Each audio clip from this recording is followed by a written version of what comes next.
Muchas gracias, Presidenta. Pido autorización, si me pueden auxiliar, para proyectar algunas tablas en lo que voy exponiendo, Presidenta.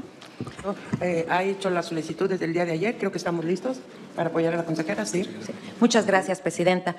La asignación de curules que este proyecto de acuerdo nos propone no refleja de manera objetiva la pluralidad política que la ciudadanía expresó en las urnas el pasado 2 de junio. Para mí esto no es novedad. Ya lo había visto anteriormente y hoy es más palpable.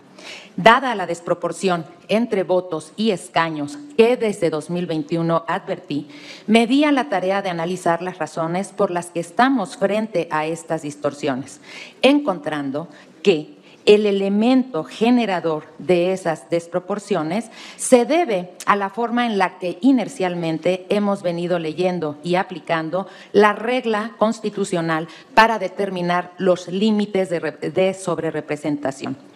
Límites que hay que señalar constituyen la principal referencia para determinar, mediante subsecuentes operaciones aritméticas, la asignación final de curules que le correspondan a cada uno de los partidos políticos. Para claridad de quienes nos escuchan y de las y los integrantes de este Consejo General, quiero precisar que los argumentos con los que voy a sustentar lo que acabo de decir se derivan de una traducción aritmética de lo que establece literalmente la Constitución y el acuerdo de este Consejo General 645 de 2023. Por lo que en todo momento aludiré a partidos políticos y no a coaliciones. Así entonces, el problema concreto radica en que, para determinar los límites de sobrerepresentación, lo que se ha venido haciendo es sumar, más bien regalar 8 puntos por igual a cada uno de los porcentajes de la votación nacional emitida de los partidos políticos. No obstante, esa simple operación equivale en los hechos a incrementar la base de cálculo de este proceso electoral en casi 4,5 millones de votos a cada partido político, como si todos ellos hubieran obtenido los mismos porcentajes de votación. Para demostrar lo anterior, quiero que veamos la siguiente tabla. Como podemos observar, el hecho de otorgar 8 enteros por igual a los porcentajes de cada uno de los partidos políticos, vean la columna D, implica que los límites máximos de sobrerepresentación se calculen sobre la base de 26,7 millones de votos adicionales al total de la votación nacional emitida. Votos que, por cierto, nadie depositó en las urnas. Veamos ahora la columna E. Con lo que se estaría incrementando de manera automática el límite de sobrerepresentación permitido a un 48% por encima de la totalidad de la votación nacional emitida. Regresemos a la columna D. Ahora bien, contrario a ese cálculo, pero ahora de acuerdo con la lectura y traducción aritmética que pongo sobre la mesa, pido a ustedes que revisemos de manera puntual lo que dice la fracción 5 del artículo 54. En una traducción, en ningún caso, o sea, nunca, un partido político podrá contar con un número de diputaciones por ambos principios que representen un porcentaje del total de la Cámara, es decir, una fracción de las 500 diputaciones disponibles que exceda en 8 puntos, no disenteros, a su porcentaje de la votación nacional emitida. Nótese que en esta última parte no dice a cada porcentaje, sino que se refiere a la fracción de los 8 puntos que le podrían corresponder a cada partido. Veamos ahora la siguiente tabla. Por razón de tiempo, voy a utilizar a manera de ejemplo los números del partido Movimiento Ciudadano. A partir de la votación nacional emitida de Movimiento Ciudadano, casi 6,5 millones de votos que vemos en la columna A, se obtiene el porcentaje correspondiente a su votación nacional emitida, lo que nos da un resultado de 11,66% que vemos en la columna D, para luego, y aquí está el punto relevante desde mi punto de vista, obtener el 8% de su porcentaje de votación nacional emitida, es decir, el 8% que vemos en la columna D, y así tener un resultado de 0.93%, como se refleja en la columna E, lo que posteriormente se debe sumar a su votación nacional emitida original, que está en la columna D, obteniendo un resultado de 12.59, como se ve en la columna F, porcentaje sobre el cual se determinará su límite máximo de curules respecto del total de la Cámara, es decir, multiplicamos el resultado de la columna F por 500 entre 100, lo que nos da un resultado de 62 diputaciones, como vemos en la columna G. Esto, traducido en votos conforme al límite constitucional permitido, implica que Movimiento Ciudadano pueda sobrerepresentarse hasta en 519.642 votos, que efectivamente corresponden al 8% de sus votos obtenidos en las urnas, y esta mecánica puede replicarse para todos los partidos políticos. Como se observa, a diferencia del proyecto de acuerdo, si en lugar de sumar 8 enteros a cada partido político para calcular su límite de sobrerepresentación, lo que se hace es obtener el 8% del porcentaje de la votación nacional emitida de cada partido político para después sumarlo a su porcentaje original, lo que se logra es una distribución efectivamente proporcional respecto de los votos que realmente se depositaron en las urnas, lo que además es congruente con los valores reconocidos en nuestro sistema mixto con preponderancia mayoritaria, el principio de proporcionalidad, que significa la configuración del órgano legislativo que debe apegarse a la votación de cada partido político que obtuvo efectivamente en la elección, el principio de pluralidad política, el cual se traduce en la garantía de representación de todas las fuerzas políticas, sobre todo las minoritarias en la Cámara de Diputaciones, y el principio de efectividad del sufragio, que supone que la representación… ¿Le van a hacer una moción?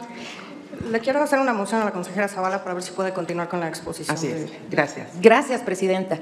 Gracias, consejera Carla, y ya estoy terminando. Decía que se cumple con el principio de proporcionalidad, que significa que la configuración del órgano legislativo debe apegarse a la votación que cada opción política obtuvo efectivamente en la elección.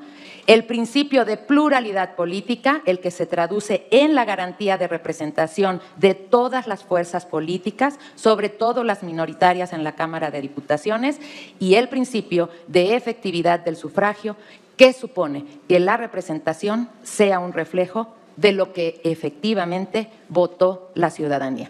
Gracias, presidenta. Gracias, colegas. El 1 de noviembre se presenta en México nuevamente el Circo del Sol.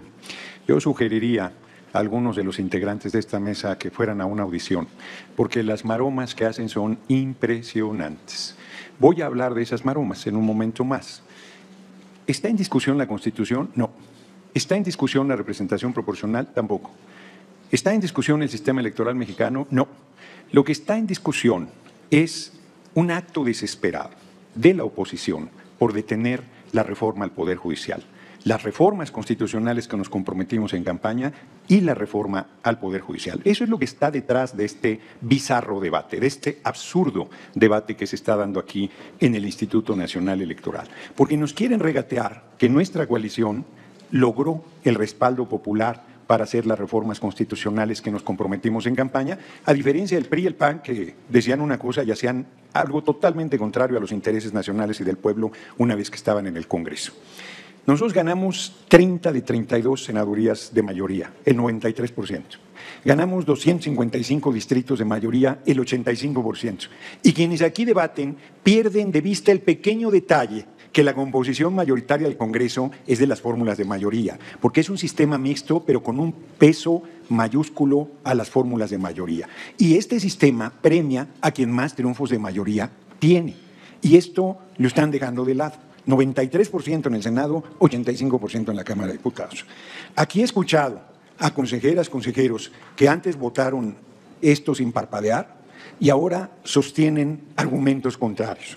Fíjense lo que decía Claudia Zavala cuando era presidenta de la Comisión de Prerrogativas. La asignación de representación proporcional es la distribución de los puestos de representación que la ciudadanía le ha concedido mediante su voto. El INE, a pesar de todas las descalificaciones, hoy nuevamente cumple con su responsabilidad constitucional. Pero hoy se puso creativa y yo no entendí gran cosa de lo que planteó, pero como decía mi abuela, 2 de la vela y de la vela 2, hay que darle 60 diputados al PAN, 40 diputados al PRI y hay que darle una sobrerepresentación mayor porque esto es la pluralidad. Inclusive plantean que una coalición que se formó con un objetivo político no tiene el derecho de hacer una reforma constitucional. O sea, es verdaderamente absurdo lo que aquí están planteando. La consejera Zavala por lo menos renunció al tema de que por coalición debe aplicarse la sobrerepresentación. El consejero Jaime Rivera llegó al extremo de decir que los precedentes no son relevantes, porque como él votó en otra circunstancia lo que hoy está rechazando, ahora dice que eso no es importante, que lo importante es ver cómo se evita que tengamos la mayoría calificada para hacer las reformas constitucionales que nos hemos planteado. E inclusive hablan de proporcionalidad cuando somos, insisto, un sistema mixto con una dominancia de los triunfos de mayoría. Se plantea que estamos eludiendo y que hay un trasvase de triunfos ahora. Yo quisiera saber de los 32 distritos que ganó Acción Nacional, ¿cuántos no habría ganado sin los votos del PRI? Porque no lo escuché decir que en este momento renuncia a esos triunfos porque no los obtuvo según su bizarro criterio en las urnas. Tampoco escuché al PRI, de sus 9 triunfos creo que tuvo, decir que sin los votos del PAN no los acepta porque eso no determinó la ciudadanía.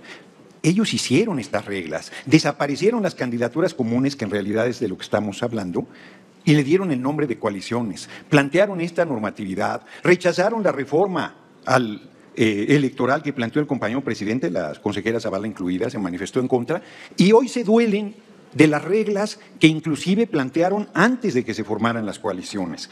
Es de verdad impresionante escuchar los argumentos verdaderamente insostenibles. Que con 6 votos se va a decidir el destino de la nación. No, señores, se decidió con 36 millones. El pueblo de México nos dio un respaldo impresionante, demoledor, contundente. Dice, ya que le gusta citar a la representación Guaniaguada, dice el senador Cepeda, en 16 estados ni el PAN ni ningún partido de oposición ganó un solo distrito. En 23 estados, 2/3 solo ganó un distrito, a pesar de su coalición. En 4 estados solo ganaron 2 distritos. De 11 gobiernos estatales perdieron 4. El 2 de junio fue un terremoto, un tsunami. Por lo menos hay gentes decentes en Acción Nacional que reconocen el resultado de la elección del 2 de junio y que reconocen el mandato de las urnas que nosotros tenemos que honrar y que es un mandato legal y legítimo. Nosotros no está… Bueno, dice mi amigo Dante Delgado, presiones de la Secretaría de Gobernación, por favor, si lo que hizo la Secretaría de Gobernación fue reproducir la información en base a los conteos rápidos que el propio órgano electoral dio la noche del 2 de junio y que se han modificado con discusiones sobre otros criterios adicionales. No estamos discutiendo nada, no estamos pidiendo ningún favor, no estamos pidiendo ningún trato deferente. Estamos simplemente exigiendo que se respete lo que la ciudadanía nos dio en las urnas.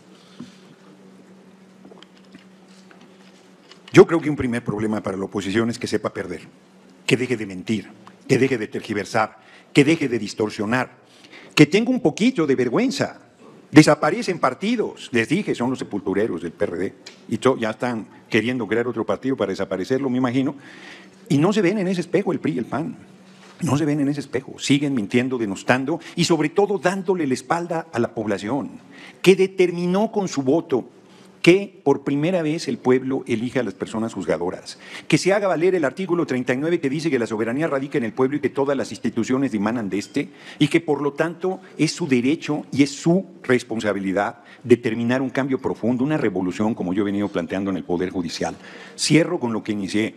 Sostengo que el debate encubre su desesperación por querernos quitar el respaldo popular en las urnas para las reformas electorales que la ciudadanía está demandando. Y eso sí sería un fraude a la Constitución, ese sí sería un fraude a la voluntad popular, esa sí sería una acción absolutamente torcida que buscaría ganar en la mesa lo que no les dio la ciudadanía con su voto. Yo cierro agradeciéndole al pueblo de México por su confianza y por su respaldo y le digo que no le vamos a fallar. Muchas gracias por su atención. Diputado.